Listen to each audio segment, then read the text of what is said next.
concernientes a, número 1, al nombramiento y capacidad de los jueces y la constitución del tribunal. El ejemplo de ahí es, por ejemplo, que un juez conozca en un tribunal de mayor riesgo y que no sea nombrado como tal. Segundo, a la ausencia del Ministerio Público en el debate o de otra parte cuya presencia prevea la ley. Por ejemplo, sacan al abogado por dejarlo fuera, sacan a un abogado, entonces dejan sin defensa a uno de los acusados y nombran a uno de oficio. Entonces, y realmente sin consentimiento del sindicato. Mira, pues voy a ir a cocinar, Entonces ahí pero te también se pido está por favor que te violentando, quedes un ratito porque porque a no las es lo 8 es que mismo que atienden esté acá, por defendiendo aquí una veo que nos persona de la confianza de un sindicato a que cocinar venga los el juez frijoles y y las salsas. expulse al sujeto procesal y ya le nombre uno de oficio. Son diferentes los criterios y cada abogado lleva los procesos de diferente manera, ¿verdad? Y su tesis de caso siempre va a variar. En cuanto al numeral 3, a la intervención, asistencia y representación del acusado en el debate, en los casos y formas que la ley establece. ¿Por qué está enseñando la paterna? Ahí un ejemplo claro sería que se le niega al sindicado el ejercicio de sus derechos. ¿Qué quiere decir? Que en el momento que se le establezca su oportunidad para prestar su declaración, no se les ha permitido o no deje que el sindicado se manifieste en relación a su defensa, porque recuerden que tenemos defensa material y defensa técnica. Entonces, si bien tiene su defensa técnica, él tiene derecho a ejercer la defensa material en todo el transcurso del proceso. Él tiene derecho a manifestarse e indicar ciertas anomalías que él ha visto en el proceso, independientemente tenga su abogado, porque la ley lo permite y el derecho de defensa está regulado tanto nacionalmente como internacionalmente. En el punto número 4, a la publicidad y continuidad del debate, salvo los casos de reserva autorizada. Por ejemplo, cuando se aplaza injustificadamente más de 10 días el debate, eso normalmente es poco que se dé. Ahorita nos vamos a enfocar en el aspecto número 5 y número 6, que es lo que más común se da y lo que más van a ver, y por eso me concentré tanto en lo relativo a la sana crítica razonada. En relación al punto 5, establece a los vicios de la sentencia. Esos están establecidos en el 394 del Código Procesal Penal. Entonces, si nos vamos por favor ahí al 394 del Código Procesal Penal, como ya habíamos visto antes, establece cuáles son los vicios de la sentencia. Indica, los defectos de la sentencia que habilitan la apelación especial son los siguientes. Primero, que el acusado o las partes civiles no estén suficientemente individualizados. Segundo, que falte la enunciación de los hechos imputados o la enunciación de los daños y la pretensión de reparación del actor civil. En este caso, la figura del actor civil ya no existe, entonces se omitiría esa parte. En cuanto al numeral 3, si es falta o es contradictoria la motivación de los votos que haga la mayoría del tribunal o no se hubiera observado en ella las reglas de la sana crítica razonada con respecto a medios o elementos probatorios de valor decisivo. Este es el que más van a observar ustedes en apelación especial, cuando están observando las reglas de la sana crítica razonada. Por eso detallé bastante en esas reglas, porque es lo que a ustedes les va a servir al momento de interponer ese tipo de apelación especial. Cuarto, que falte o sea incompleta en sus elementos esenciales la parte resolutiva. Quinto, que falte la fecha o la firma de los jueces según lo dispuesto en los artículos anteriores. 6. La inobservancia de las reglas previstas para la redacción de las sentencias.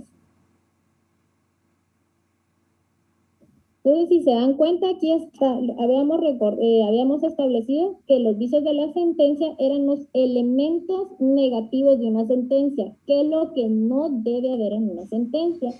Pero el numeral 4 del artículo 394 del Código Procesal Penal nos abre la puerta a un motivo absoluto de anulación formal y hace referencia a las reglas de la sana crítica razonada. Y es lo que más van a ver a lo referente a los vicios de la sentencia. Entonces es lo importante, y todo lo que yo les di es lo que ustedes tienen que ir razonando y explicando, señor juez, se violentó la regla de la sana crítica razonada referente a los principios de la lógica y todo lo que les he ido explicando.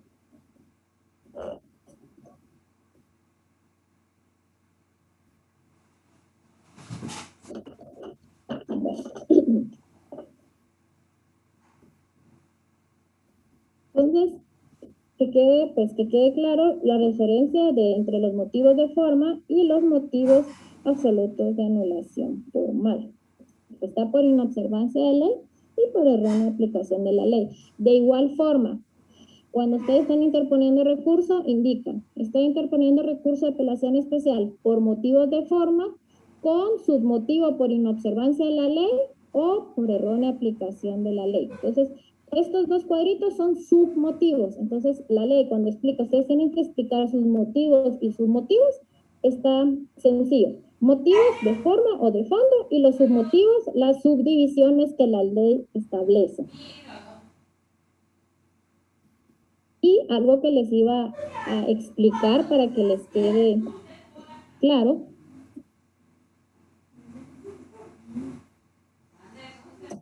Muy bien.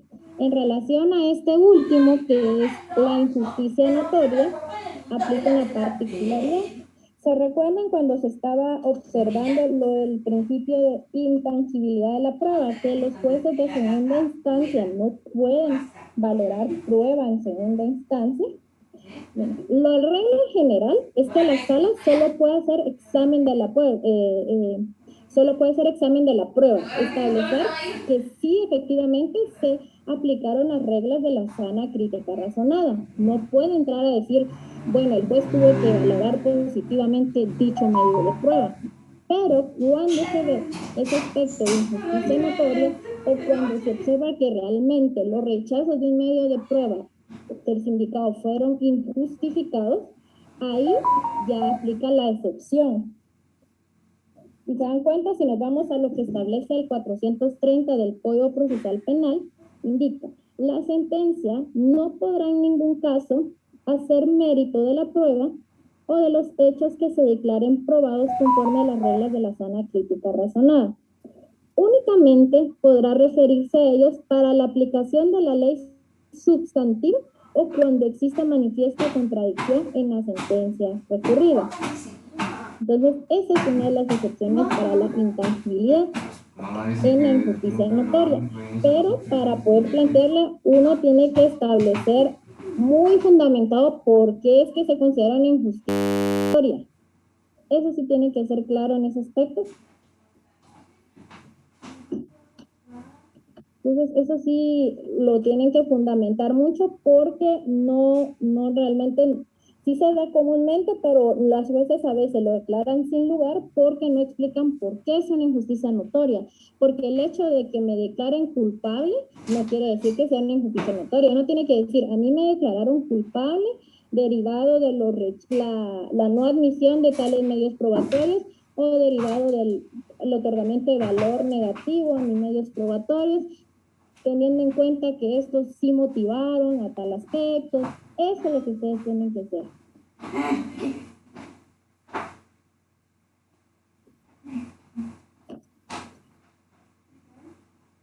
Entonces, para concluir, se indica, para interponer el recurso de apelación especial por motivo de forma, deben hacerse las siguientes observaciones.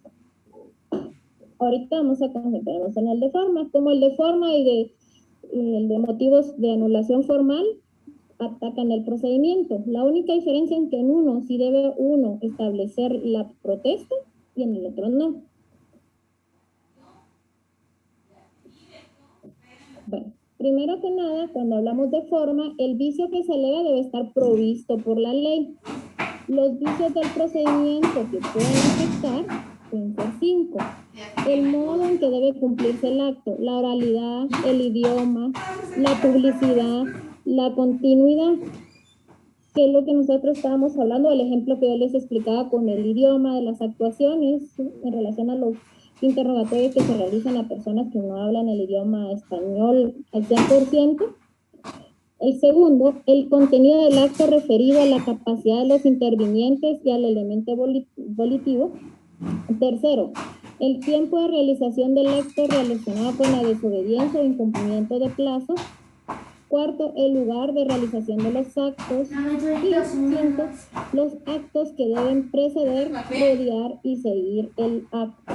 Aquí tenemos lo establecido en el 420 del Código Procesal Penal, cuando hace referencia a los motivos absolutos de anulación formal, y el 281 de la protesta. Entonces, esto va aplicado para los dos. Entonces, con uno sí tenemos que aplicar la protesta de conformidad con el artículo 281 del Código Procesal Penal, y con el otro, que es el 420, no es necesario porque la ley misma lo estipula, que no es necesario sentarla a formar protesta para dichas situaciones. Por eso es que en la práctica la mayoría que se da es lo que está establecido en el 420 del Código Procesal Penal.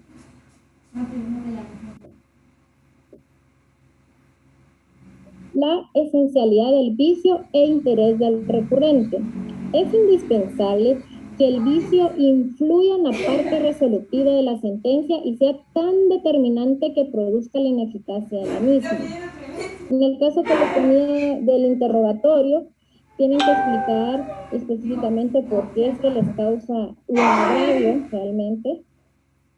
O, por ejemplo, lo de la recepción de las nuevas pruebas, porque el procedimiento no se debió llevar de determinada manera. Y tercero, la protesta previa de anulación. La subsanación o la protesta debe interponerse. Si estuvo presente, la solicitud de subsanación o la protesta debe hacer valer al momento de la realización del acto o inmediatamente después de cumplido. Y si no se estuvo presente, inmediatamente después de conocer el vicio. Cuando se trata de vicios de nulidad absoluta por inobservancia del 420, no es necesario protesta previa. Entonces se los vuelvo a recalcar, porque ya habíamos visto lo relativo a la subsanación, pero que les quede claro, si hablamos del 420 del Código Procesal Penal, no es necesario sentar protesta. Cuarto, los vicios en la fundamentación de la sentencia y violación a las reglas de la sana crítica. El problema estriba en la comunicación de la justificación que el tribunal expresa para emitir un fallo. Así como nosotros tenemos que fundamentarnos en nuestro recurso, en todas nuestras solicitudes ante cualquier órgano jurisdiccional, el tribunal, cuando está haciendo un análisis de todos los elementos que lo llevaran a su consideración final, al momento de emitir la sentencia, tienen que hacer un detalle. ¿Se recuerdan que les puse un ejemplo en la sentencia y les mostré cómo el órgano jurisdiccional iba haciendo un análisis, una correlación en relación al delito de asociación ilícita, porque estableció que efectivamente la persona sí pertenecía a una estructura, que había medios de pruebas que comprobaban la pertenencia a esa estructura, y como ese delito regula solamente la incorporación, integración a una estructura organizada independientemente de los delitos que cometen, todo eso quedó concluido, fundamentado probatoriamente, jurídico, en todos los aspectos en dicha sentencia. A eso hace referencia ese punto. Entonces, si el tribunal no sabe transmitir ese mensaje, está violentando las reglas de la sana crítica, porque deben explicar, debe haber un detalle de todas las reglas que nosotros vimos.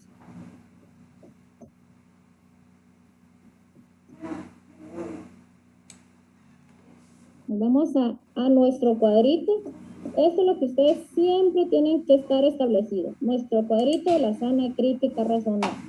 Porque eso es este cuadrito en forma sucinta nos va a ayudar a establecer cómo ir redactando nuestro recurso de apelación especial por motivos de forma. Indicar, se violentaron las reglas de la sana crítica razonada derivada de la regla de la coherencia en su principio, ya sea identidad, no contradicción, tercero excluido, o regla de la derivación en relación al principio de la razón suficiente.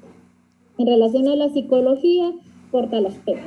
Y en relación a la experiencia, conocimiento común. Este es el cuadrito básico que ustedes tienen que tener al momento de redactar. Es de la forma más fácil que se les puede explicar, porque con eso ya van a poder determinar qué puntos van a atacar cuando están redactando su recurso en contra de la sentencia.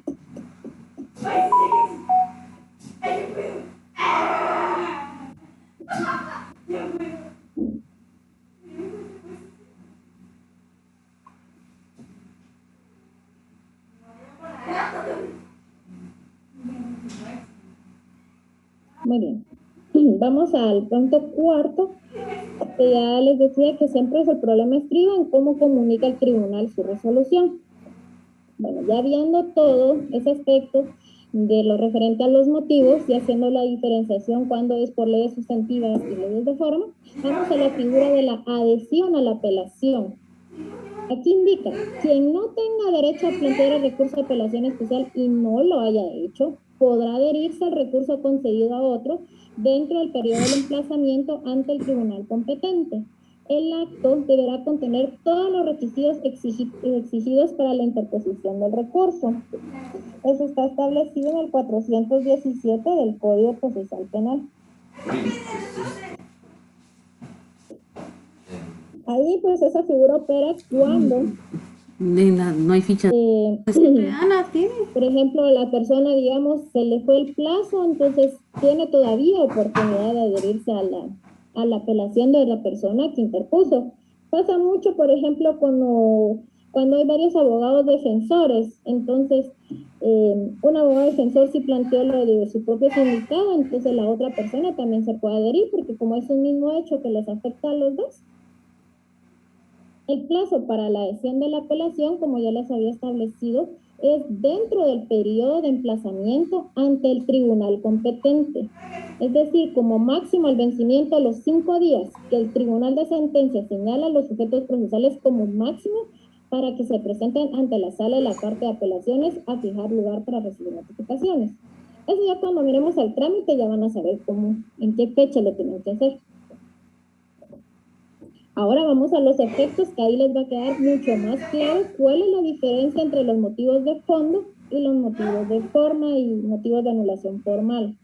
Los efectos son totalmente ¿Consiguieron? distintos. Por eso yo siempre les he dicho de que cuando ustedes interpongan sus recursos vean bien cuál les es más factible, o es de fondo o es de forma, pero en la práctica pues sí, muchos abogados lo que hacen es que indican tanto motivos de fondo como motivos de forma, pero los efectos son totalmente distintos. Y ahí les voy a mostrar también una sentencia de segunda instancia donde los de la sala jurisdiccional empiezan a establecer punto por punto de los motivos que uno va aduciendo, ellos van indicando cuáles los admiten y cuáles declaran sin lugar. En relación a los motivos de fondo, aquí indica, si la sentencia de la Corte de Apelaciones acoge el recurso con base en la inobservancia o errónea aplicación o interpretación indebida de un precepto legal, resolverá el caso en definitiva, dictando la sentencia que corresponde.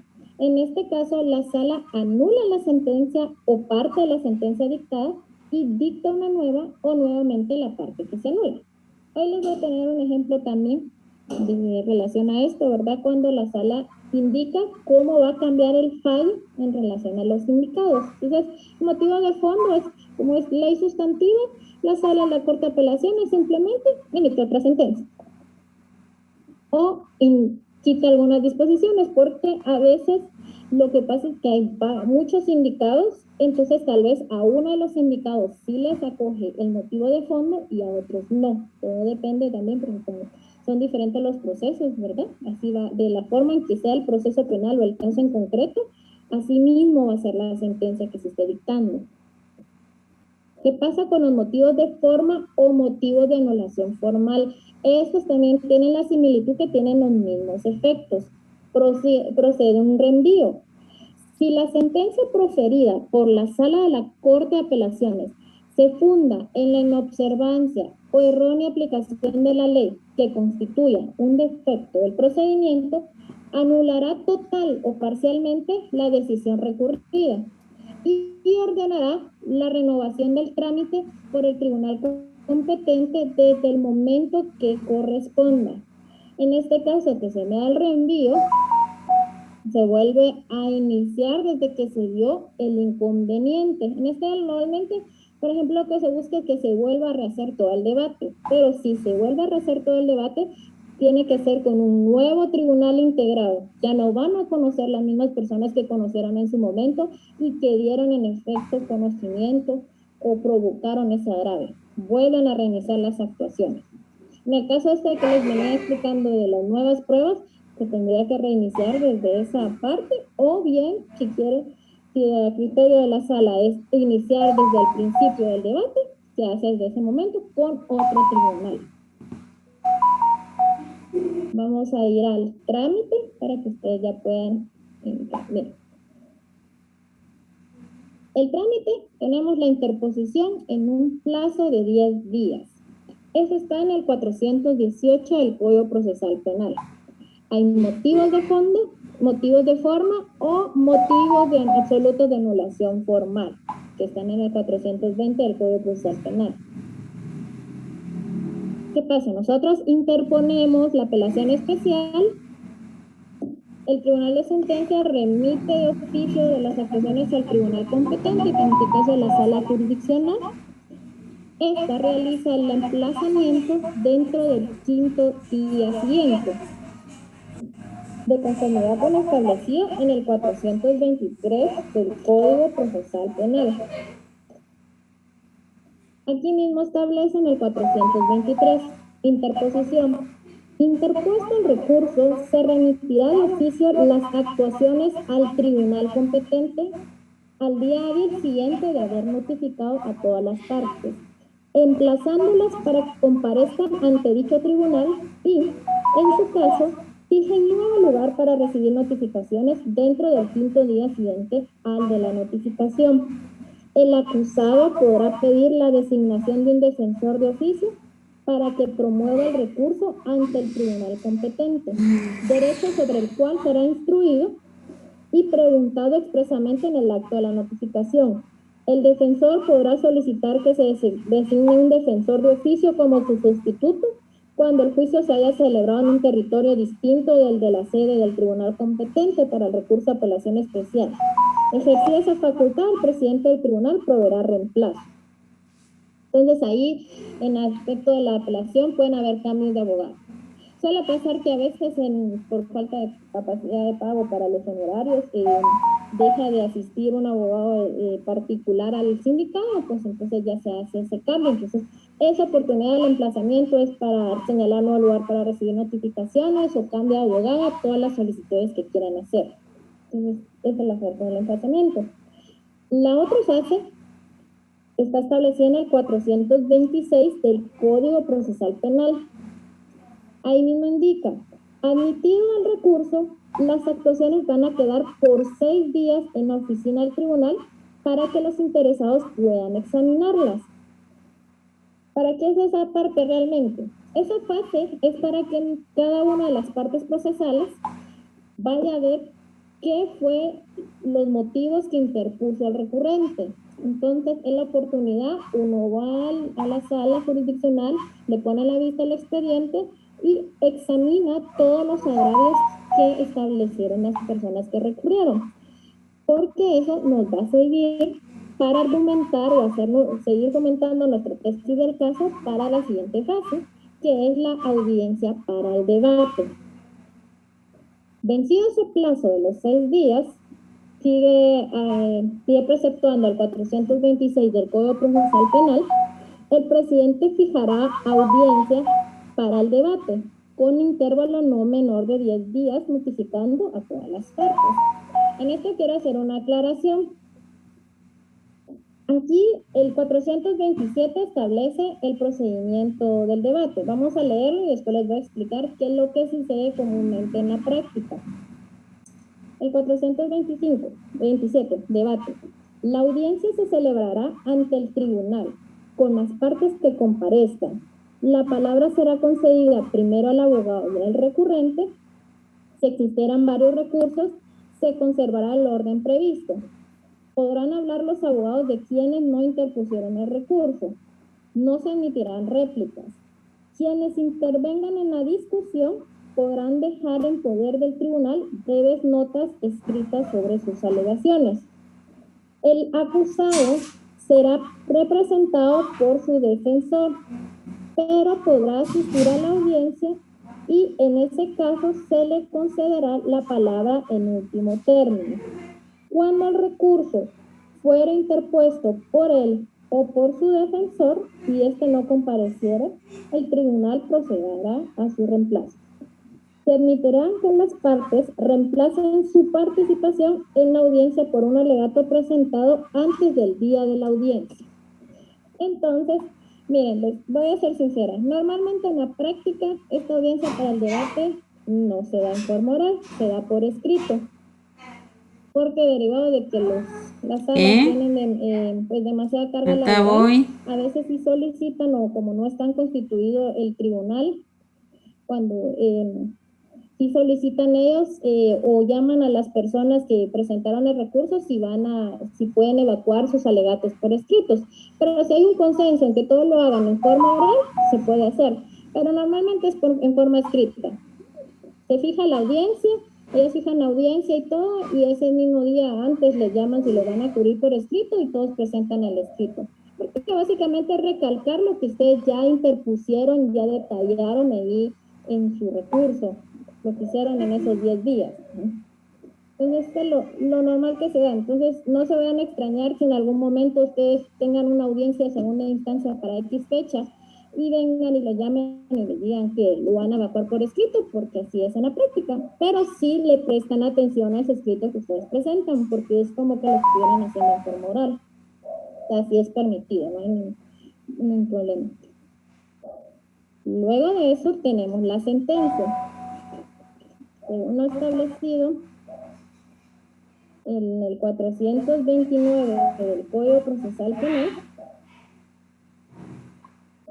establece deliberación, votación y pronunciamiento.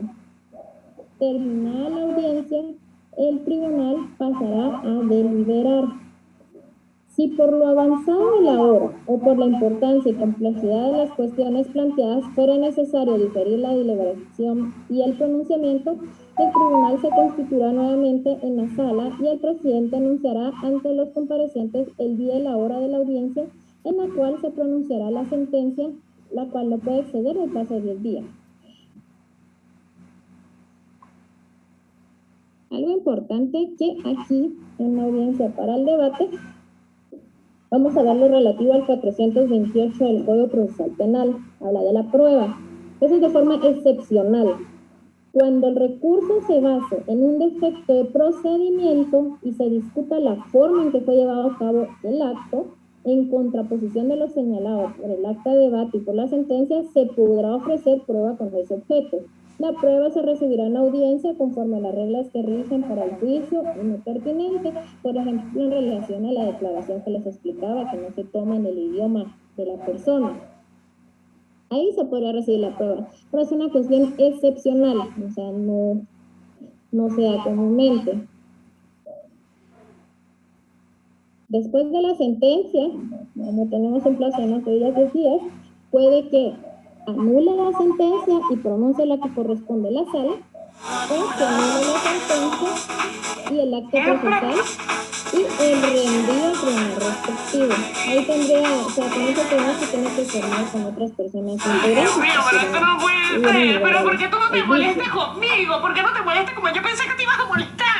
Tú no me estás oyendo, te estoy diciendo que estoy embarazada, ¿entiendes? Tú ni siquiera me vas a preguntar que si me acosté o no me acosté con alguien, o tú eres un chico. Vamos a poner algo ya práctico para que ustedes ya puedan ir evaluando cómo vamos a hacer, qué procede y qué motivos y todo, para que ustedes se vayan dando cuenta. No sé qué es lo que quiero, de verdad, ya no sé qué es lo que quiero. Y de igual forma vamos a ver la apelación especial. Como les digo, los recursos que yo les voy a estar poniendo en la lista como ejemplos, no quiere decir que específicamente así lo tengan que hacer, cada quien es libre de redactar la forma y necesite.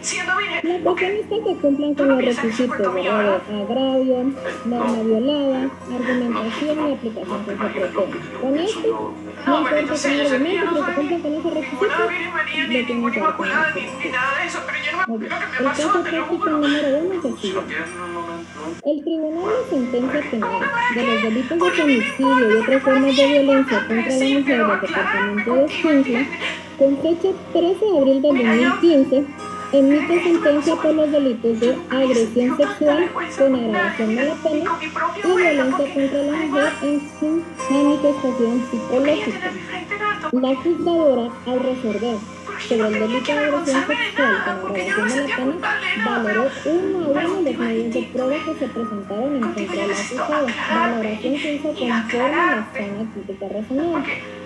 En cuanto al delito de violencia contra la mujer, en su manifestación psicológica no se le otorgó valor probatorio a los siguientes medios probatorios. Aquí estamos viendo dos delitos: la agresión sexual y la violencia contra la mujer en su manifestación psicológica.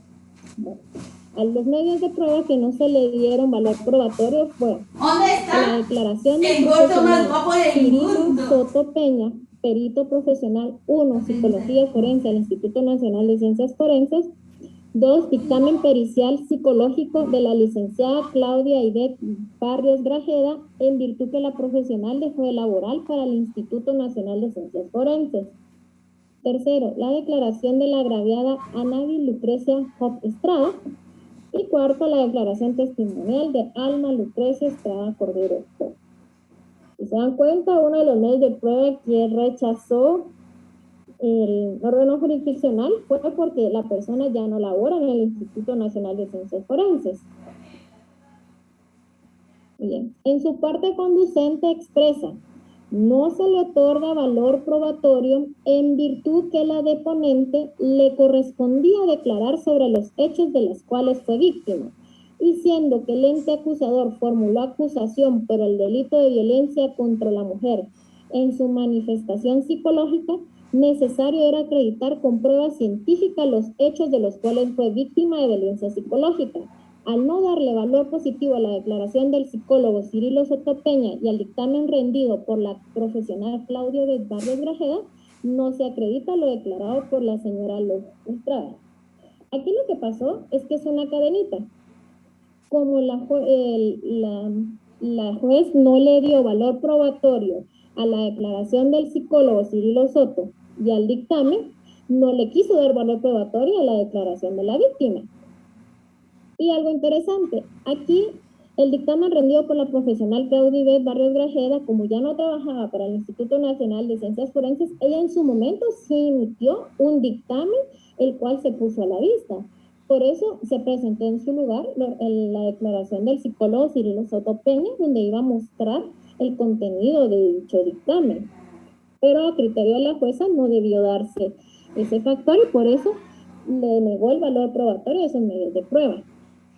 En la parte resolutiva se hace mención de toda la normativa aplicable, empezando por la Constitución Política de la República de Guatemala y la Declaración Universal de los Derechos Humanos, la Convención sobre Derechos Humanos, la Convención sobre la Eliminación de todas las formas de discriminación contra la mujer y otras convenciones que mencionan ahí.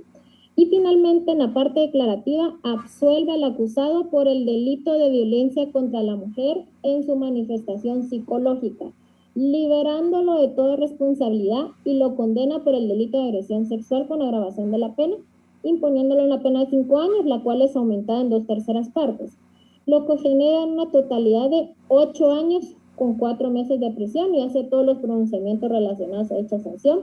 Y también lo condena a reparación digna y lo exime de costas procesales. En cuanto a la sentencia analizada, emitida por el Tribunal de Sentencia Penal de Delitos de Femicidio y otras formas de violencia contra la mujer del departamento de Escuintla, con fecha 13 de abril del 2015, se puede corroborar la existencia de errores de forma, toda vez que se observó que la jueza no observó las reglas del debido proceso, lo que equivale al incumplimiento de formalidades establecidas por el Código Procesal Penal, las cuales garantizan la realización de un juicio justo. Tanto el juez como los demás sujetos procesales son destinatarios de la norma procesal. la que les impone determinada forma de actuar y en ese sentido de cumplirla obligadamente. El no cumplimiento de la conducta que la ley obliga tanto al juez como a los sujetos del proceso constituye una violación a las normas procedimentales. Efectivamente, porque si estamos viendo ahí cuestiones del proceso, estamos viendo que nos rechazaron, no le dieron valor probatorio positivo a los medios de prueba, habiéndose acreditado efectivamente la violencia contra la mujer en su manifestación psicológica. Entonces, ¿se dan cuenta? Aquí tenemos un claro ejemplo de un motivo de forma, en este caso por motivos absolutos de anulación formal, porque en la sentencia nosotros vimos ese problema, no se le dio valor probatorio positivo.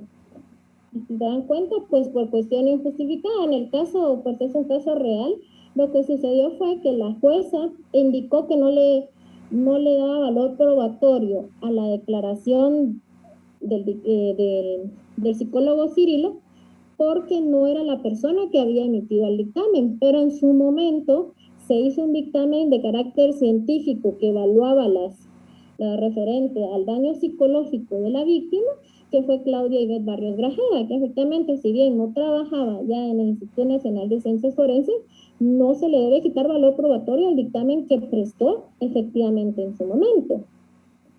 Y tampoco tenía que quitársele el valor probatorio a la declaración de la víctima, porque realmente la víctima es la única que tiene el conocimiento de todos los hechos y lo cual se va a complementar con el dictamen pericial. Entonces ahí claramente pues tenemos lo relativo a un motivo de forma, que lo referencia a los motivos absolutos de anulación formal, referían, de ahí su motivo sería referente a los vicios de la sentencia.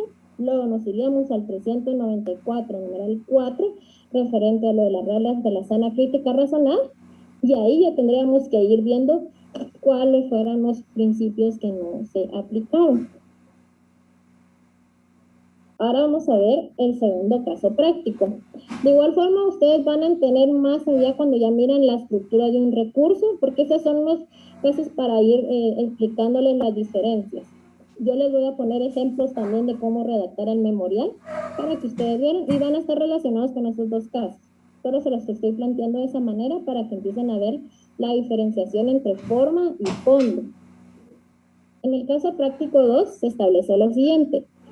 Dentro del proceso 1052-2019-1555 a cargo del Tribunal Séptimo de Sentencia Penal, Narcoactividad y Delitos contra el Ambiente, se profirió sentencia condenatoria por el delito de peculado por sustracción en contra de José Barrios. El tribunal, dentro de su resolución, analizó en el apartado de los razonamientos que inducen al tribunal a condenar o absolver de la sentencia que concurrían los elementos necesarios para que se determinara la existencia del delito de peculado por sustracción en el presente caso. Y para el efecto se había establecido lo siguiente. Que quedó probado durante el debate oral y público que por parte del sindicado existió una conducta de hacer manifestada exteriormente mediante aprovechamiento de que el dinero del proyecto estaba en el escritorio del señor alcalde de Quetzaltenango, siendo el dinero que le pertenecía a dicha municipalidad y aprovechándose de que estaba en el interior de dicho edificio como empleado público. B. Que el tribunal determinó que este actuar se encontraba establecido en el 445 del Código Penal, puesto que el bien jurídico tutelado era la administración. Y C. Que el delito se evidenció a través de videos que el acusado tomó el dinero. D. Que José Barrios era empleado municipal en el cargo de secretario de la municipalidad de Quetzaltenango y el día viernes 29 de octubre del año 2011, aproximadamente a las 16 horas, se encontraba en el interior de la municipalidad de Quetzaltenango, ubicada en el parque central de dicho municipio, y sustrajo la cantidad de 500,000 quetzales en efectivo, que estaban asignados al proyecto Puente de los Cuatro Caminos y que obraba en el escritorio del señor alcalde. Muy bien. Aquí vamos a explicar realmente qué fue lo que se argumentó y por qué se va a establecer esto. El fallo decisorio apelado y que le causa agravio fue emitido realizando una errónea aplicación de la ley sustantiva penal. Aquí estamos viendo que es una cuestión de fondo. Ahorita les voy a explicar.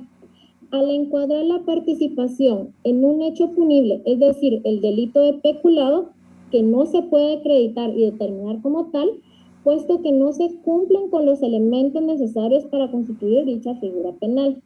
José Barrios era empleado municipal en el cargo de secretario de la Municipalidad de Quetzaltenango y el día viernes 29 de octubre del año 2011, aproximadamente a las 16 horas, se encontraba en el interior de la Municipalidad de Quetzaltenango, ubicada en el parque central de dicho municipio, y sustrajo la cantidad de 500,000 quetzales en efectivo que estaban asignados al proyecto Puente de los Cuatro Caminos y que obraban en la escritura del señor alcalde. Dichos fondos no estaban a cargo del acusado. En virtud de esto, se puede establecer que José Barrios, es cierto, tomó dicha cantidad de dinero sin la debida autorización en su totalidad. El acusado sustrajo dicha cantidad, pero no eran fondos a su cargo, por lo que no figuraría el tipo penal imputado.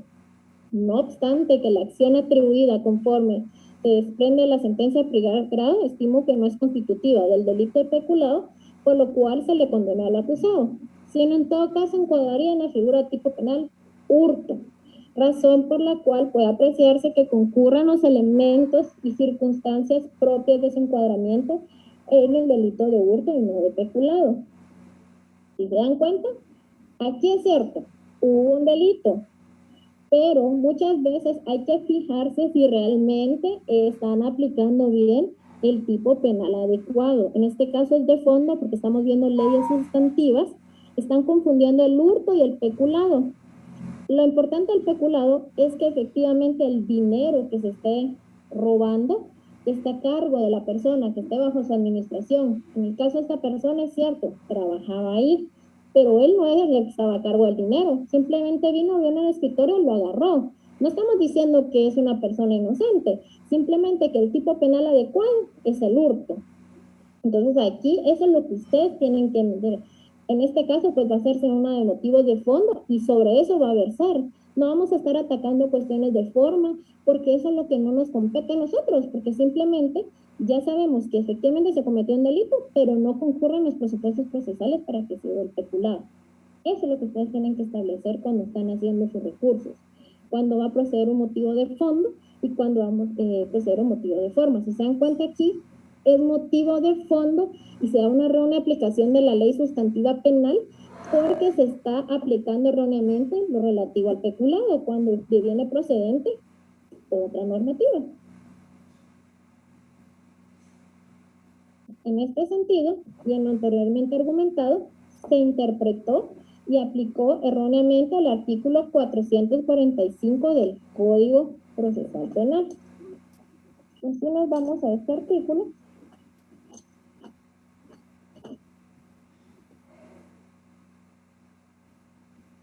Perdón, del Código Penal. Si nos vamos a este artículo,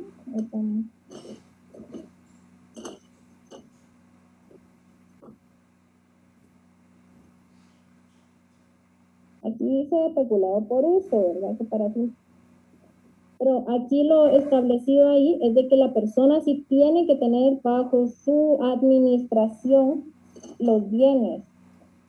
En el peculado por sustracción, dice, comete el delito de peculado por sustracción el funcionario o empleado público que sustrajera o consintiere que otro sustraiga dinero a efectos que custodia, percibe, administre o guarde por razón de sus funciones. Aquí es peculado por sustracción, solo es lo que le queda solo peculado, ¿no? Pero lo que voy es de aquí, en el tipo penal, ustedes siempre tienen que analizar cada elemento del tipo penal. Sí es cierto que viene la persona sustraiga dinero, pero tiene que tenerla por razón de sus funciones bajo su administración. Por eso se interpretó y se aplicó erróneamente el artículo 445 del Código Penal. Si analizamos la acusación presentada por el Ministerio Público, El sindicado fue acusado y sometido a debate oral y público por el tipo penal inexistente, el delito de peculado por sustracción. En este caso, se juzgó a José Barrios, se le condenó y se le impuso una condena de un delito donde no encuadraba el delito con los hechos acreditados por el juez. En virtud del principio indubio pro reo, no debió haberse perjudicado al sindicado, encuadrando el hecho en la figura de peculado establecida en el artículo 445 del Código Penal. No concurriendo los supuestos que establece dicho artículo, se debió haber encuadrado en la figura de hurto establecida en el artículo 246 del Código Penal. Si nos vamos al 246 del Código Penal, establece hurto. Quien tomare sin la debida autorización cosa mueble, total o parcialmente ajena, será sancionado con prisión de 1 a 6 años. Ahí sí se cumplen con los elementos para acreditar que se cometió dicho delito, porque simplemente es agarrar, tomar sin la debida autorización cosa mueble, que en este caso es el dinero, y se da la figura del hurto. Porque me creo que José Barrios efectivamente sí tomó el dinero sin la debida autorización, el cual no le pertenecía, pero nunca se demostró que estaba a su cargo ese dinero. Ustedes tienen que ser muy minuciosos, ver cuando ustedes están llevando un proceso, desde el inicio, desde la primera declaración, tienen que ustedes establecer cuáles son los elementos del tipo penal del cual se está acusando.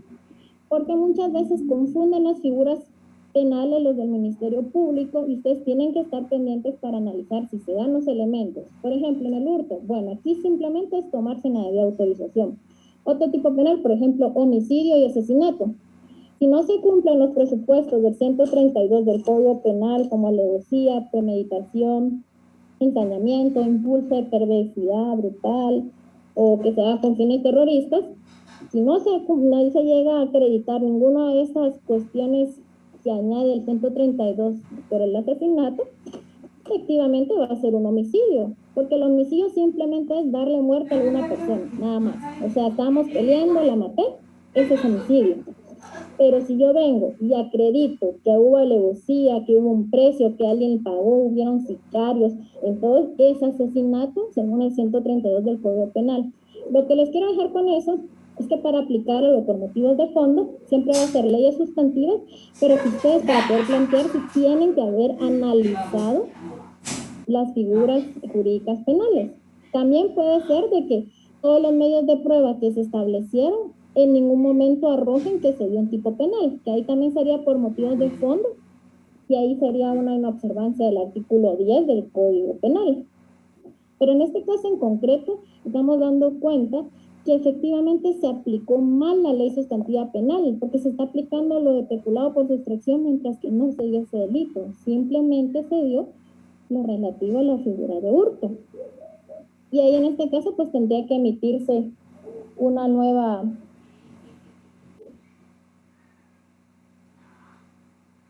Dije que fuera bien, no que fuera. ¿Sí?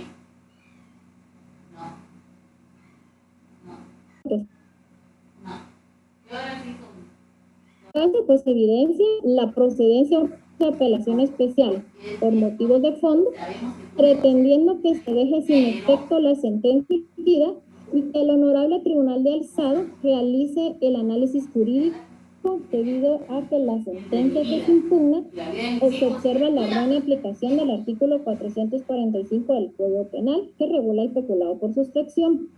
En consecuencia, se tiene que declarar que se acoge el recurso de apelación por motivos de fondo, que se anule la sentencia apelada y se dicte la que en derecho corresponde, emitiendo una absolutoria o imponiéndole 1 año por el delito de hurto, porque el lapso de ¿Te quiere ir a convencer, fíjate? Tomando en cuenta que la activa participación que se provoca podría en todo caso considerarse dentro de la figura del delito de hurto contenido en el artículo 246 del Código Penal, tal como se desprende de los hechos, circunstancias y elementos de juicio desarrollados en el debate.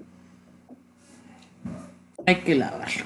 Si se dan cuenta, pues aquí ya tenemos un claro ejemplo de motivos de fondo y no de motivos por anulación formal. Me voy a quedar acá.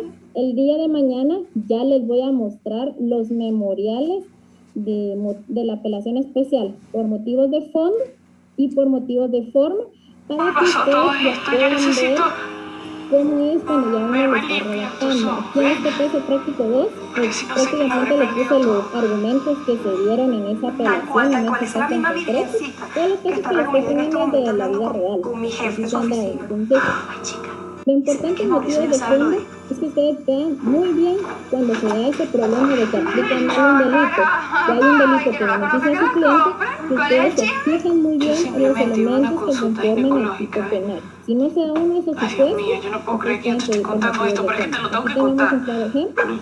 Yo quería escucharlo, Y si yo no lo efectivamente desde el fue hueso. declarado condenar porque se acreditó Pero mi que mamá me dio el nombre efectivamente del la persona doctor, no tenía a su cargo el doctor Pesate, el dinero, simplemente en lo un usó. centro ginecológico, es No se como una está clínica diciendo que es privada. inocente, Yo sino que realmente nunca había ido extrajo la antes. cantidad sin la debida autorización. Ese sitio había un desorden, Entonces lo voy a dejar ahí que y querían ya saber si mañana yo llevamos entraba o la no parte entraba. práctica, principios, Tuve que les haber voy a estado más mostrar las pila. sentencias para que ustedes ya puedan evaluar y darse cuenta cómo es que existen sentencias donde ustedes fácilmente pueden detectar cuándo va a ser un motivo de fondo y cuándo va a ser un motivo de forma.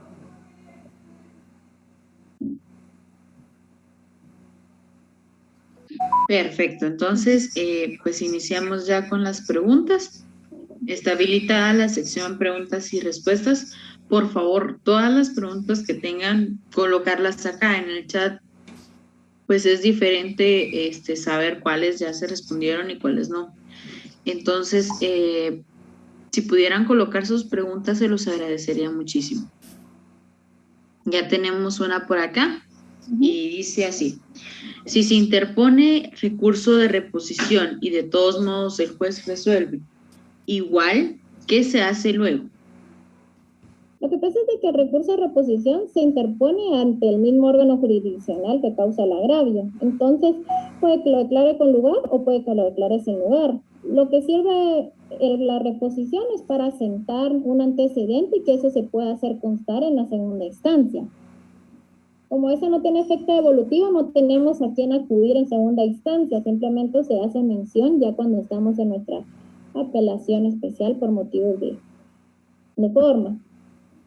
O incluso, por ejemplo, en el caso de los rechazos de medios de prueba, que la reposición nos sirve para atacar el rechazo en medio de prueba. Entonces, todo eso nos puede servir también en la segunda instancia o para irnos al amparo si efectivamente el rechazo fue en contra de normas constitucionales.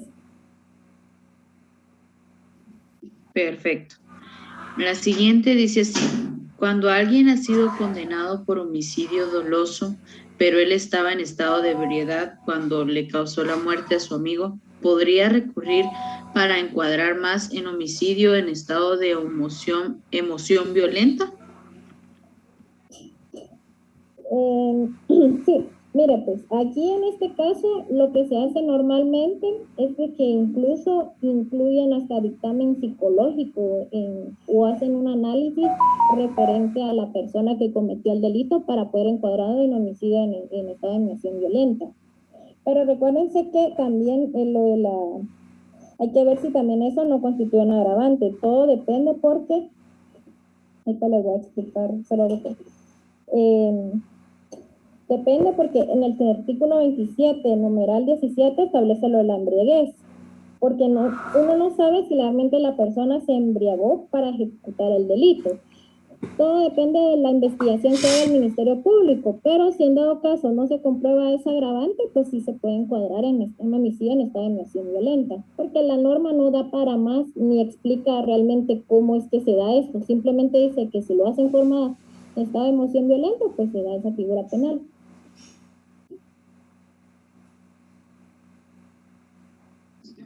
Perfecto. Vamos con la siguiente y dice: un ejemplo de una formal protesta previa a plantear la apelación especial. Sí, les estaba explicando del ejemplo de, mire, hay varios. Tenemos también cuando, por ejemplo, se ha solicitado una declaración en anticipo de prueba. Entonces, como se ha solicitado y la emiten con lugar, se puede presentar una formal protesta y ya en apelación especial se puede alegar la inobservancia del artículo 317 del Código Procesal Penal, porque la prueba anticipada no aplica para todos los casos, aplica para aquellos en los cuales la prueba pueda que ya no exista para el debate y es necesario conservarla. Entonces, cuando el Ministerio Público hace la solicitud de una prueba anticipada, tiene que ser muy específico en las condiciones que establezca el 317 del Código Procesal Penal. Otro ejemplo también es cuando se está recibiendo el interrogatorio de una persona en otro idioma del cual no practica. Por ejemplo, suele pasar, por ejemplo, que hay personas que hablan un idioma indígena y hablan español, pero su prioridad es el idioma indígena. Entonces la declaración no va a ser prestada de la misma forma si lo hace en un idioma que casi no practica. En este caso, pues el juez tiene la obligación de ponerle un intérprete para que sea y se dé conforme a las formalidades que establece el Código Procesal Penal.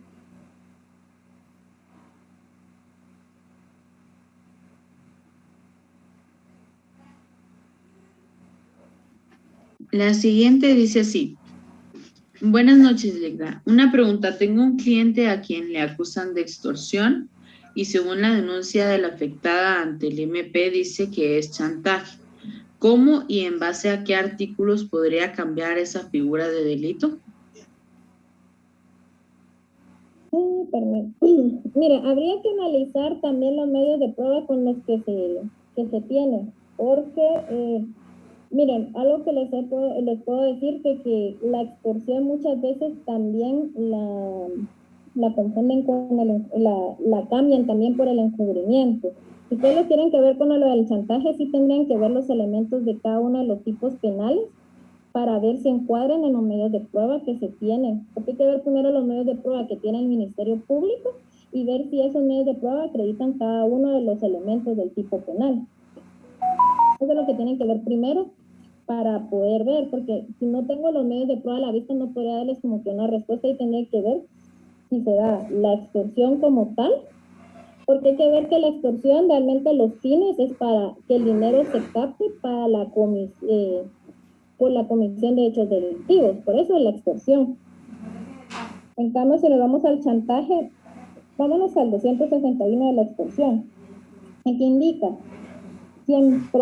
para procurar un lucro injusto, para defraudarlo o exigirle cantidad de dinero alguna con violencia o bajo amenaza directa o encubierta por tercera persona y mediante cualquier medio de comunicación, obliga a otro para entregar dinero o bienes igualmente cuando con violencia le obligara a firmar, suscribir, otorgar, destruir o entregar algún documento, a contraer una obligación o a condenarlo o a renunciar en algún derecho, será sancionado con prisión de 6 a 12 años inconmutables. Si nos vamos al chantaje, indica, comete el delito del chantaje quien exigiera a otros dinero, recompensa o efectos bajo amenaza directa o encubierta de imputaciones contra su honor o prestigio. Aquí en el chantaje, si se dan cuenta, ya hay un elemento específico, es la amenaza directa o encubierta de imputaciones contra su honor, prestigio, violación o divulgación de secretos en perjuicio de su familia. Si ustedes logran probar en el debate esa referencia que efectivamente fue por digamos, de que se le dio una determinada cantidad de dinero a X persona porque iba a revelar unas fotos en las cuales la persona no está vestida o cuestiones así, ahí se da el chantaje. Pero en la extorsión es para procurar un lucro injusto con el ánimo de defraudar o exigir una cantidad de dinero. Porque efectivamente son generalmente para personas que se dedican a delinquir, que necesitan dinero o secuestran a personas o que quieren lograr algo a cambio de amenazas. Pero con el chantaje hace referencia, la parte pasiva es la que se siente en una amenaza porque realmente tiene esa amenaza de que vayan a desprestigiar su honor. Entonces ese es el elemento criminal. Si ustedes logran probar eso, ya se incurriría en chantaje. Entonces tienen que ver bien los medios de prueba y ustedes incorporar medios de prueba donde la propia persona indica por qué se dio efectivamente una amenaza directa al honor, no fue para pasar de extorsión a chantaje, tienen que encontrar ese elemento específico, o sea, bajo amenaza directa o encubierta de imputaciones contra su honor o desprestigio. Perfecto. Vamos con la siguiente y dice, ¿es posible que condenen a una persona por hecho notorio sin que la prueba haya reflejado la participación del sindicado? ¿Será que me puede repetir la pregunta? Sí, claro. La pregunta dice, ¿es posible que condenen a una persona por hecho notorio sin que la prueba haya reflejado la participación del sindicado? No, lo que pasa es que los hechos notorios realmente, mire, en la práctica lo han tergiversado, porque según lo relativo al 184 del Código Procesal Penal indica que un hecho notorio es aquel en que en el tribunal, con el acuerdo de todas las partes, puede prescindir de la prueba ofrecida para demostrarlo, declarándolo comprobado. Pero ahí hace referencia, por ejemplo, que se sabe que el Palacio Nacional es de color verde, por ejemplo. Eso es un hecho notorio, entonces, ¿para qué se va a probar que el Palacio Nacional es de color verde? Por ejemplo, que nuestra bandera es azul. Eso es un hecho notorio, pero muchos han tratado de tergiversar lo que es un hecho notorio. Pero para fundamento de una sentencia condenatoria no tendría que darse un hecho notorio, porque para eso están las reglas de la sana crítica razonada.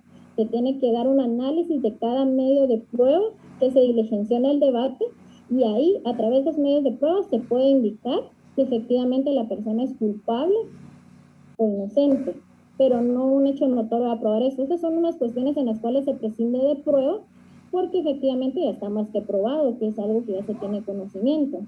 O por ejemplo, de que al Parque de la Democracia ahora se le llama Parque Edith Parrondo. Eso es un hecho notorio, por lo cual no se va a acreditar ese medio de prueba. Eso es lo que es un hecho notorio verdaderamente. Lamentablemente hay que ser tergiversado, pero para una sentencia no debe ser fundamental para la emisión de la parte resolutiva.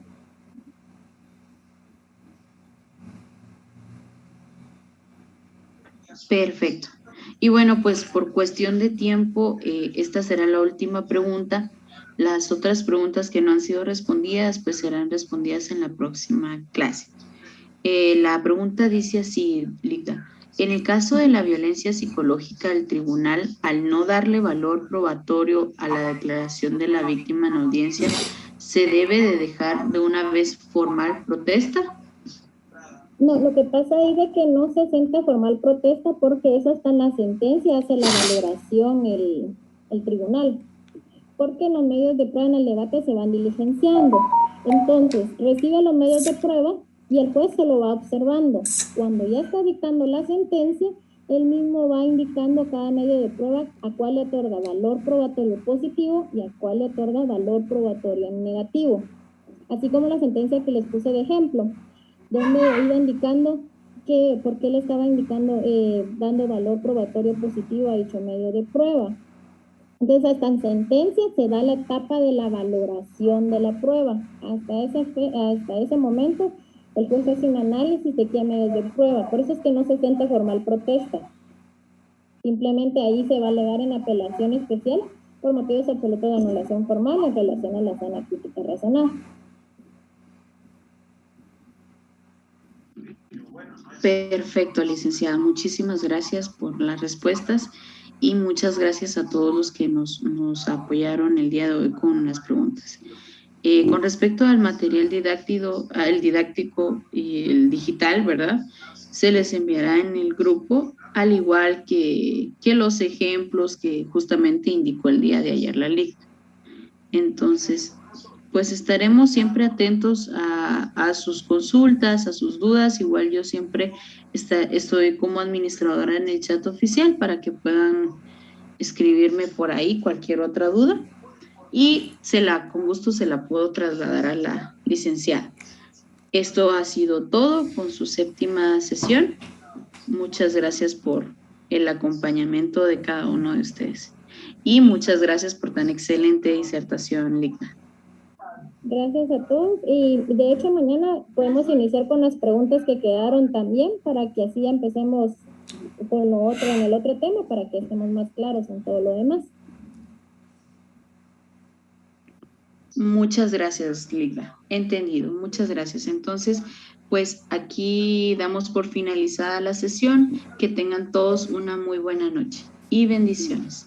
Buenas noches.